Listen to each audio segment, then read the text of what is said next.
All right. Seats, please. If you're still chatting, please leave. Thank you. Of course. All right, everybody. My name is Roman. I'm a part of a product team at Unstoppable Domains.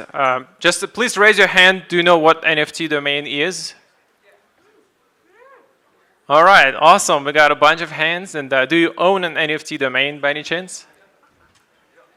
Yeah, I've got a few as well.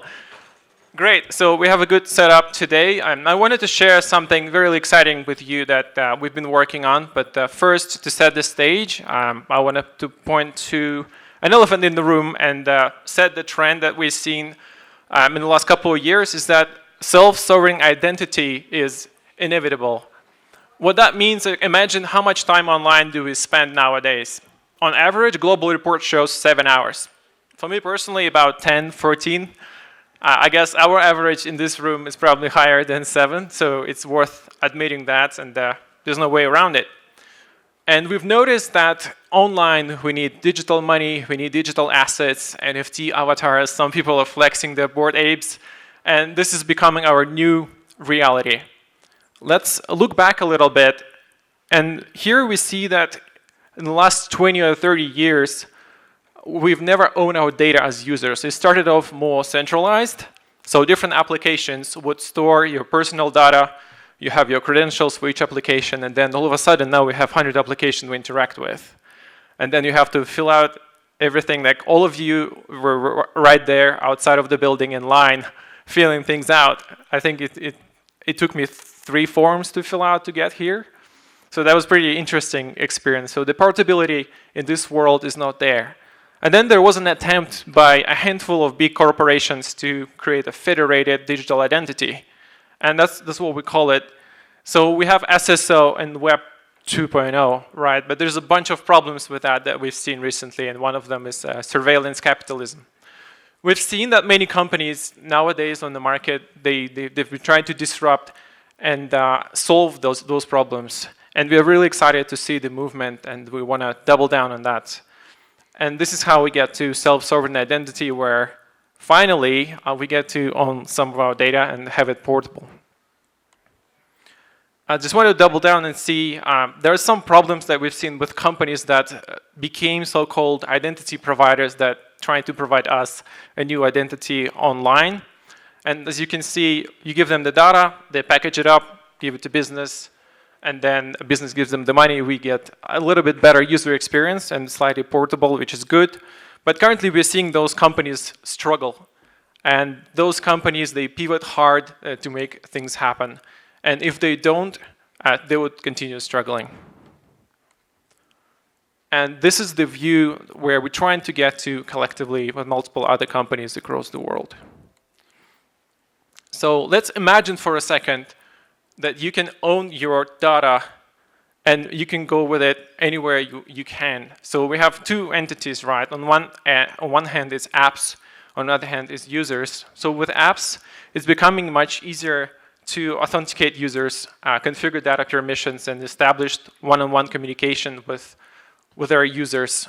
And it's becoming much easier without identity providers, which is great. Also, there was a report recently that would highlight how much money companies spend to store user data that is essentially duplicated across multiple databases, across multiple applications, and this is far into billions of dollars globally. And talking about users, we get universal login. You can say we already have SSO on Web 2.0, but there is no privacy, there is no ownership, and there is no granular data permissioning. All those things will come with Web3 SSO. All right, let's dive a little bit deeper and see what 3 major milestones we're seeing merging together in order for it to become a reality. So first, users would need to bring the data, on-chain and off-chain data. Then they need to connect with apps and other companies in a new way. We need to make sure the portability of that data exists and rewards working well. And also they would bring the reputation, because once the digital identity is formed, they can bring the reputation with them. Imagine you're a creator on YouTube and those policies are getting worse and worse. And you cannot really leave because you have all your followers with it, all your content there. But that would be a reality where you can actually do that, and you'll have those platforms compete for you. And obviously, we need a set of tools to help people own and manage their ownership and identity. And this is what we've been working on. So currently, we're seeing more and more of our customers, they bring their data on-chain and off-chain, and we package it up together. And we're building out tools that allows them to manage their permissioning and privacy. And this is a very exciting time for us, and this is a very big part of the reason why I joined Unstoppable.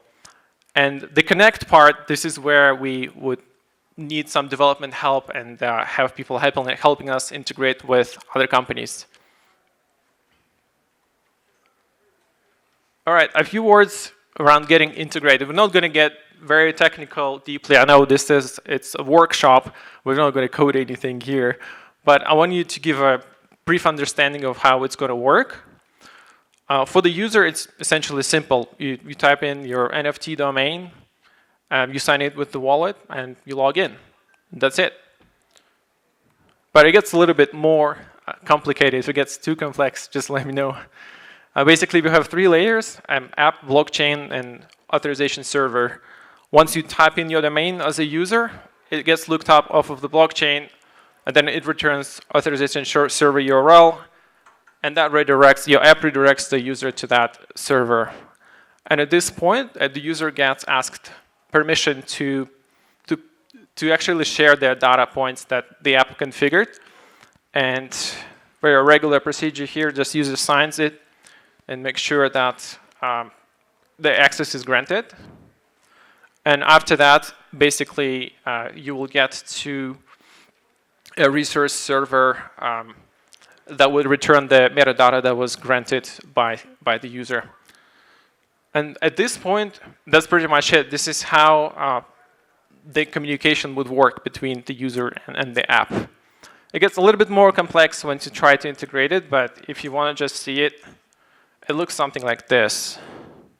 So this is one of the live integrations. I think some of the people can see from that screen. You connect to the wallet. Make sure you input your email, not email, domain. And then at this point, you sign that you agree to sharing some of the data with the application. And that's it. Those are all 3 simple steps. And we are really excited about this bet from the business perspective.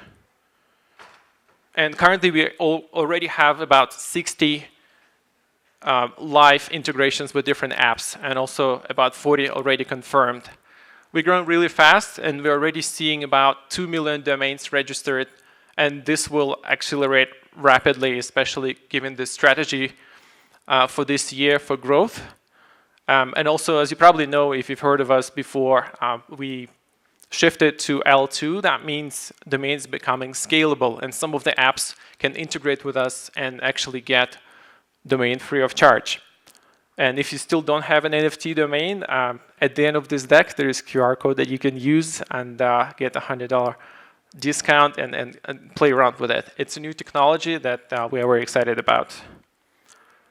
A few other things, if you want some inspiration and maybe you're a developer and you're looking to see what people actually want. And a couple of days ago, we just went out and asked some of our customers, and a few thousand people responded. And they would like both Web3 and Web2 applications to have unstoppable login. And if this is what people want, is something that we can build and is something that they will use. And this is definitely something that we're very excited about. All right, I guess after the Super Bowl, if you watch it, the QR codes became more popular, right? And I would urge you to use the 3rd one, which is the access to this deck. And then you get to use all the documentation linked to this that you can review. You can connect to our Discord channel as a developer, so we can definitely help you out. And at this point, also if you don't have an NFT domain, you can just get your $100 credit and get one. Play around with that, see what it can do for you. And that's going to be it for me. And we still have a few minutes for questions. Yes, questions. Raise your hand and I'll bring you the mic. Questions.